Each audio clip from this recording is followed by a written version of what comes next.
Salut à tous, c'est Bob et bienvenue dans cette nouvelle chronique qui aura pour but de vous parler de l'animation, de son histoire, de son évolution au cours des siècles, ainsi que de tout l'univers qui tourne autour.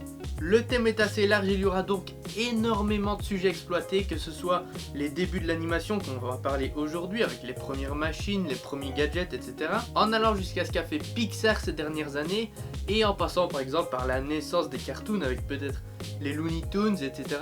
Ou encore pourquoi pas l'animation japonaise, parce que Dieu sait que vous êtes fan des japonais par ici.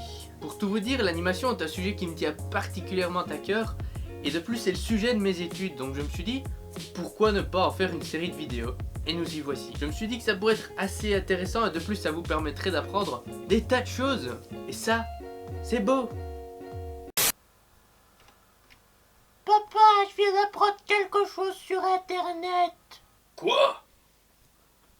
Sur internet? Alors comme je vous l'ai dit, ce premier épisode va principalement être axé sur les prémices de l'animation, sur les origines si vous préférez, avec les premiers gadgets, les premières machines, etc. Bref, générique.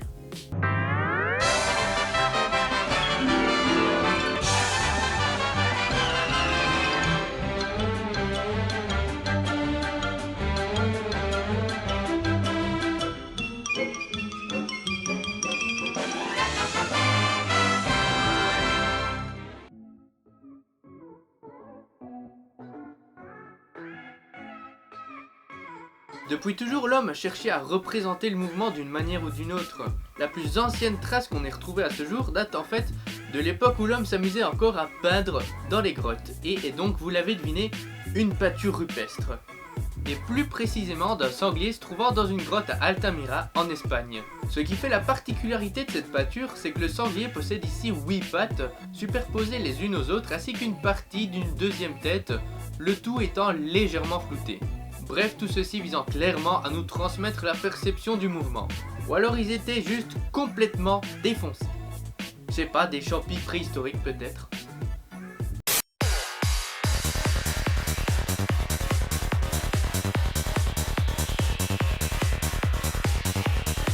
Alors d'autres traces ont également été retrouvées un peu partout dans le monde, comme dans le sud de l'Iran avec ce bol en terre cuite datant de plus ou moins 5200 ans.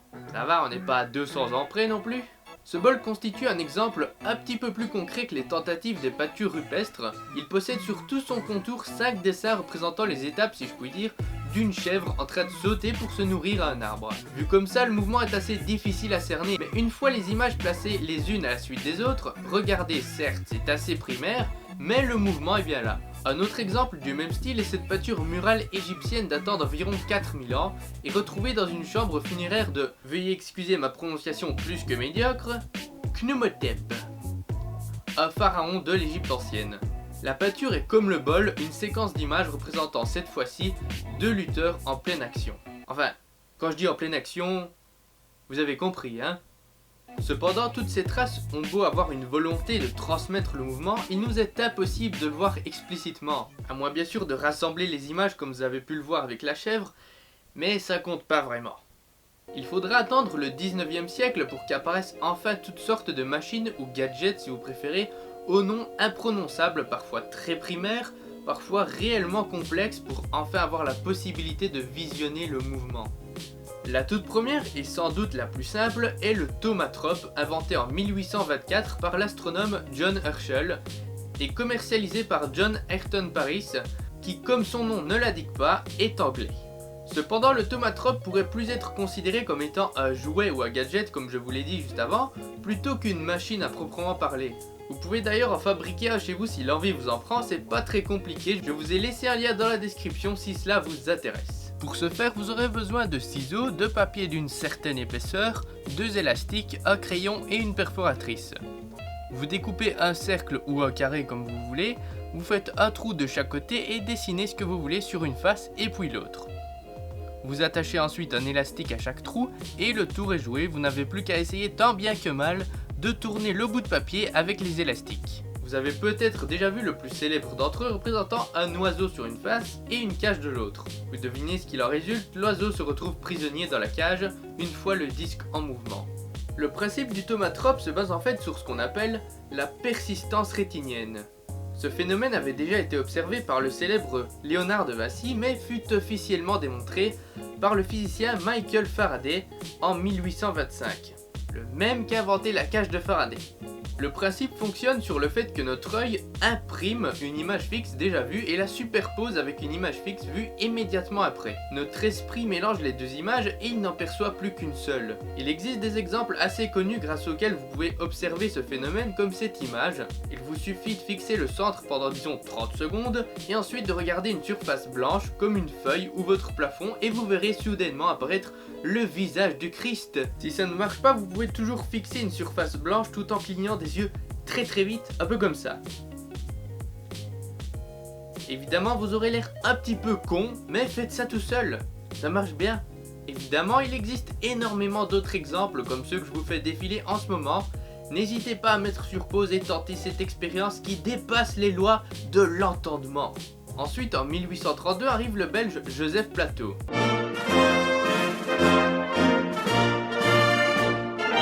Il créera alors un nouveau dispositif qu'il appellera phénakistoscope. Et ne me demandez pas pourquoi il a choisi ce nom. Son invention comporte un disque en carton percé de 10 à 12 fentes sur lequel un mouvement est décomposé en une séquence d'images fixes et un manche permettant son maintien pendant sa rotation. Pour percevoir le mouvement, le spectateur se place en face d'un miroir et positionne ses yeux au niveau des fentes du disque, du côté opposé au dessin. Il fait ensuite tourner le carton. Les fentes servent d'obturateur en ne laissant apparaître l'image reflétée dans le miroir qu'un très court instant. L'œil ne voit donc que des images fixées par la persistance rétinienne les unes après les autres, ce qui constitue le mouvement lorsque le disque tourne à une vitesse suffisante. En 1834 arrive alors le zootrope, inventé par l'anglais William George Horner. On a l'habitude de considérer le zootrope comme étant une version améliorée du phénakistoscope, tout simplement parce qu'il se base sur le même principe.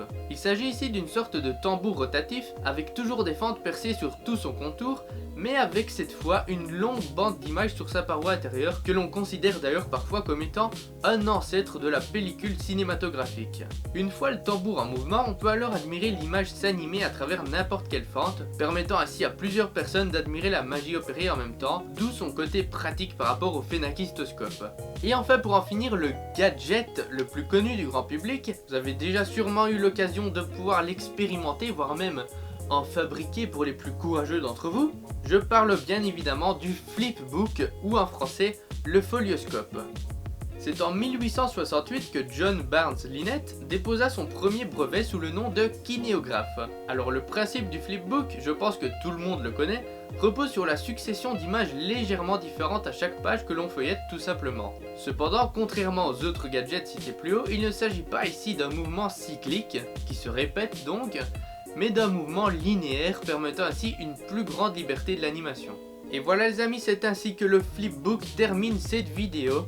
J'espère qu'elle vous aura plu sans trop vous endormir. Comme je vous l'ai dit, ce sujet me tient particulièrement à cœur. J'espère que je vous aurai donc appris pas mal de choses. N'hésitez donc pas à me laisser vos avis dans les commentaires tout en restant bien évidemment respectueux. À laisser un petit pouce bleu si cette vidéo vous a plu et à vous abonner si ce n'est déjà fait. Sur ce, on se revoit très vite pour un prochain épisode. Ciao!